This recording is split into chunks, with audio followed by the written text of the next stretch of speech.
The newest Marvel movie, Thunderbolts, is out. It's bringing back characters from the MCU that you love, characters that you hate, and some characters you completely forgot about. So today I'm ranking all the characters in the Thunderbolts from the worst to the best. And I am going to be talking spoilers from the Thunderbolts movie, so if you haven't seen it, fair warning, and if you have seen it, make sure you drop your rankings of the Thunderbolts characters down in the comments. Alright, let's get started. Coming in last place is no surprise to anybody, it is Taskmaster. I cannot believe that Marvel did what they did to this character in Black Widow, and the fan backlash that movie, that character got, insane. I didn't really know the character too well, so when I saw the movie, I was a little bit indifferent. I didn't really, it is what it is. But then they brought her back into Thunderbolts as a member, and then just yeeted her immediately. I cannot believe that they did that. They didn't have to bring her back for Thunderbolts, right? That was just a mean move to get fans being like, oh, maybe they're gonna do something a little bit different with this character. You know, we're gonna get a little bit more. Maybe they can redeem this character that everyone just did not like in Black Widow. And no, they just brought her back to do that. Pretty crazy. So there's not really much I can say about that character. She came in, did a lot of cool things in the fight scene, and that's about it. That's where we leave her. She's done. Next on my list is Mel. There isn't really much to talk about this character. She's just this assistant to Valentina, and she just does whatever Valentina wants. She's just kind of there in a lot of the scenes, but she does have that arc of trying to do the right thing, and she flips on Valentina pretty quickly. The writing for this character isn't really there, but at least there's that flip where she wants to do the right thing. There's something there. But my favorite part about Mel is when she plays off of Valentina. She's kind of the polar opposite, where Valentina is gonna do whatever she wants to do to hit the goals. Good or bad, it doesn't really matter. She doesn't really have a conscience, it feels like. But Mel, she does understand that there is a right and a wrong, and she tries to do the right by the end. So there is that. That's why she's this low. Coming in at number 7 is Bucky Barnes. I am so happy that Marvel finally understood the assignment. They made him a force like they did in The Winter Soldier, in Civil War, because if you think about it, since that point, he has been sidelined. He has not shown what he can do with the arm, just himself in general. He's just kind of there in Infinity War, at the end of Endgame. He didn't really stand out, maybe a little bit in the Falcon and the Winter Soldier, but you know what I'm saying. He hasn't had an impact on what he can do in a movie, on the screen, and they finally did him justice in this, and I am so happy that he got some recognition. Now in the Thunderbolts, Bucky is this mentor type of character. He does come in, and even though there's not essentially a leader in the Thunderbolts, he does kind of play off of that leader. He corrals this team to stop Valentina, so he does have that sense of leadership, which you would expect in a guy who's over 100 years old and has gone through everything that he's gone through. The reason that he's this low is because you can't really do too much more with this character as far as developing him. This is the character. Bucky Barnes at this point is what we're gonna get going forward, which is not a bad thing. He's a great character, but we've seen him go through the journey. He's had his arc. Now he's just gonna be there. And coming in at number 6 is Valentina, the overarching mastermind of the Thunderbolts, what gets everyone together to kind of go against her. Now she is, at the end of the day, a pretty generic villain. She never really has a handle on whatever she's trying to do, whatever her master plan is. She keeps kind of just barely escaping the situation that she's in, whether that's with the government, whether that's with Yelena and the rest of the team. She's just barely scraping by. So even though she's a mastermind behind everything that's going on, she's just barely doing it, right? So she doesn't feel like this crazy threat. If it wasn't for Sentry later on in the movie, she'd be stopped immediately. There'd be no movie at all, right? So even though she's a villain, she's just not that good of a actual villain doing the villainous role type thing. Now, I do like her as a character, even though she is generic like I was talking about before. I like her as a character. She does have that charisma on screen, and I do want to see what they do with her because I feel like they haven't really tapped that potential yet with what she can do. Maybe there's an overarching plan that she's coming up with now to do whatever she's gonna do. I can't wait to see more of her. Even though she's this low, I do like this character a lot. Next up is the elephant in the room, John Walker, aka US Agent. This guy left an impression on everybody that watched Falcon and the Winter Soldier. He is a very unlikable guy who doesn't really have anything that can really redeem the things that he was doing in that show. So the fact that they brought him into this movie, I was like, okay, fine. I mean, I don't really know how I'm gonna react to this, but cool. And he starts the movie off acting just the way that we left him. Very arrogant, very no nonsense, and just there isn't really much to him. He thinks that he's the best thing on this planet, and you can't really get behind someone that's like that. But then as the movie goes on, and this is a testament to the writing of the movie Thunderbolts, you do start to see the humanity behind this guy, and that everything that he's doing, the way that he's acting, it's a barrier. It's a wall because he is a different person on the other side of that wall, and you start to see that character come through as the story develops, and you can't really ask for more than that, right? There's gonna be people that are gonna watch this movie and at the end of it are gonna come out the other side liking this character more. Maybe not loving this character, but liking him a little bit more, and that's where I came through. But there is gonna be a lot of people that are gonna come out the other end and still feel the same way about this guy. I think it's gonna take a lot to redeem him from the Falcon and the Winter Soldier, but they are on that trajectory, and since he is gonna be in Doomsday, we'll see where they go from here. Next up is a character that I never thought in my life that I would see come back into the MCU, and that is Ghost. Ghost is back from Ant-Man and the Wasp, and I loved that character in that movie, whether that's her powers. I will not shut up about how cool her powers are, phasing in and out of things. So freaking cool. But in that movie, you learn that she's not the villain. She is trying to help herself because she's been tortured her entire life, and you learn to sympathize with her.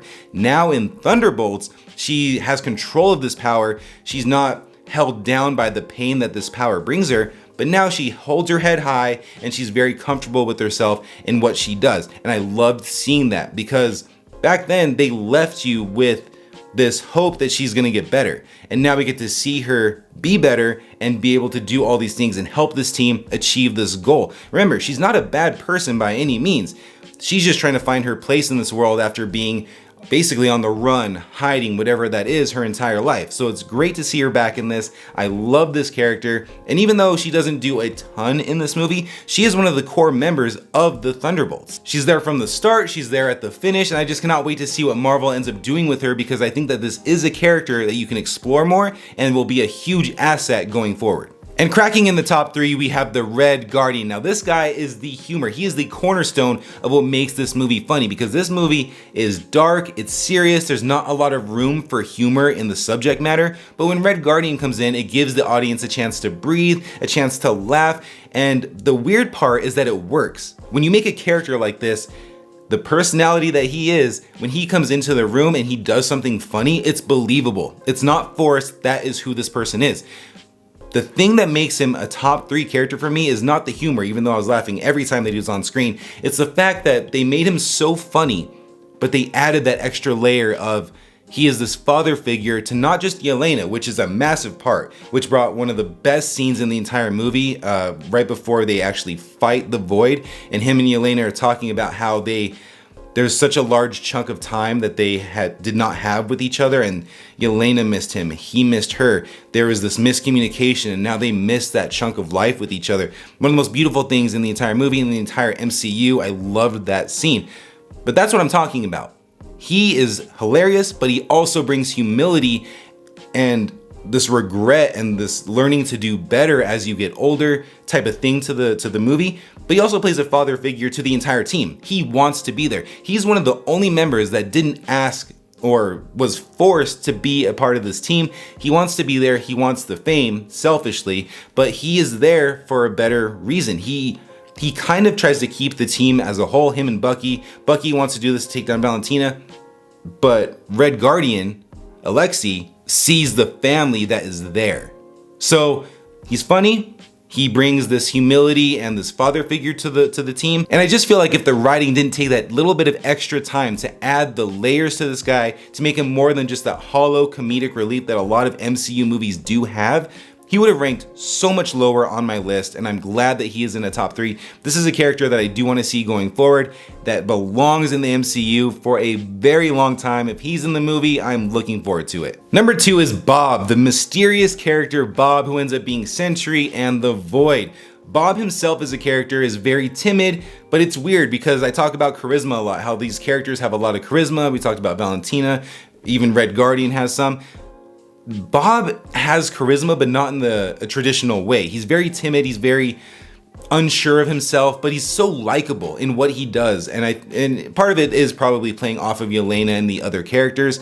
You do sympathize with this guy because he doesn't know who he is, and then you learn what he went through.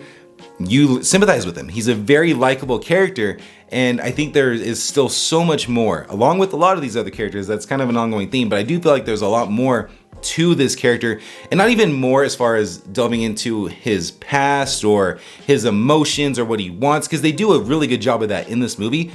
But as far as developing him into a character that he can become, that's what I'm talking about, and that's something that I'm really looking forward to as far as Bob is concerned. Now, going into Sentry, as far as him being Sentry, the character felt a little bit robotic. It felt like a completely different character from Bob.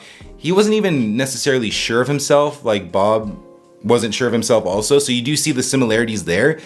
He just felt very monotonous and very robotic, and just, I didn't really like him as Sentry, the character Sentry. Now, as far as developing Bob into what he can become, maybe he becomes Sentry, but more so like Bob, where there is that personality, whether that's timid or whatever that is. I want to see more of Bob in Sentry going forward. So Sentry as a whole, really cool, very powerful, but it didn't really move the needle for me as far as that goes. But as far as the villain goes, as far as the Void goes, the Void is awesome. I love that they chose this character for the Thunderbolts. It matches the aesthetic because it's a very dark and gritty story, but it also matches the themes that they're going for, the themes that they're talking about, and it just, that character matches perfectly.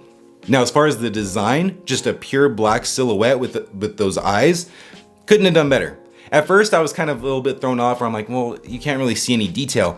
But as the movie went on, loved it. I thought it worked perfectly. So the character was great, the design was great, and the fact that he's still there, the fact that the Void is still there, and Bob says, I can't become Sentry to help you because if there's Sentry, there's gonna be the Void. I love that duality of what the Void is, and there's that threat, and I can almost guarantee you there's gonna be a point, maybe in Doomsday, maybe in Secret Wars, I don't know as far as going forward, but there's gonna be a point where Bob has to make a decision.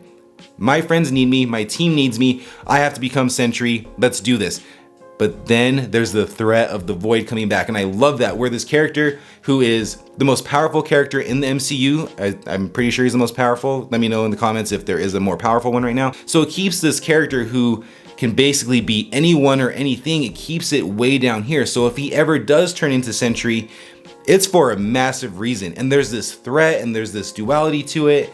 And I just think that keeps this character and his powers, even more so his powers, so interesting. I cannot wait to see if they have to bring out Sentry in Doomsday. And the best character of the Thunderbolts is Yelena. This is Yelena's story from start to finish. We start the journey with her and we end the journey with her. We see her through the highs and we see her through the very low lows. She's trying to make sense of Natasha's death. She's trying to figure out where she belongs in this world. And this movie, The Thunderbolts, goes very deep into what's going on in her mind and what she's thinking and how she's dealing with just everything. And I can't really remember a character in the MCU that they go this deep into, and I'm really glad they chose Yelena to do this because there was the baggage, there was this history that they could really get into, and I just think she was the right choice to do this with. So being able to see where Yelena started and then where she ends up at the end of Thunderbolts, that is character development at the highest level. But as far as a little bit more happy takes on Yelena, she is just a badass through and through. She's not afraid to ever get her hands dirty in the fight and whatever she has to do, whether for herself or for her team, it doesn't matter. She is fearless. She is an absolute fearless character. And the cool thing is that she's human. She doesn't have these powers. She just gets in there. It does not matter. And I love her humor. She has very dry humor that wouldn't really work for a lot of characters, but it definitely works for her character. And I really don't know what there is to say to discredit her being #1 on this list. She went from this B-list character to being a founding member of the new Avengers. She's great. And that's my ranking of the characters in Thunderbolts. Do you agree with my list? Do you disagree with my list? Make sure you drop your list down in the comments. And if you want to know what I actually thought about the movie as a whole, you can check out my review right here. Until the next time, everybody, see you later.